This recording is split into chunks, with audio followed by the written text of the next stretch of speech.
उत्तर देता आलं नाही म्हणून चौथीतील चिमुकल्या विद्यार्थ्याला लोखंडी पट्टीने बेदम मारहाण केल्याची घटना बुलढाणा जिल्ह्यातील पिंपळगाव राजा येथून समोर आली आहे। या प्रकरणी अखेर संबंधित शिक्षकाविरुद्ध गुन्हा दाखल करण्यात आलाय। मारहाणीत विद्यार्थ्याची पाठ, हात, मांडी आणि कमरेवर वळ उमटले असून त्याला खामगाव येथील शासकीय रुग्णालयात उपचारासाठी दाखल करण्यात आले। काय ना मारलं तुला मास्तर ना? लोखंडाची स्केल पट्टीनं। कोण होता मास्तर? चिमसर। चिमसर होते। अर्धा मारतात तुला ते? याच्या पहिले मारायला काय? हा किती वेळा मारला आतापर्यंत बेटा? खेप मारला, आता एक खेप मारला। अच्छा, तुला एकट्याच मारते का तो? अजून कोणाला मारते?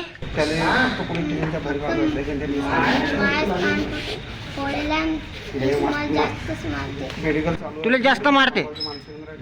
अजून कोणाला मारत नाही? कोणाले जरासकच मारते। अजून काही म्हणते का? हे चालू आहे नाही नाही ना?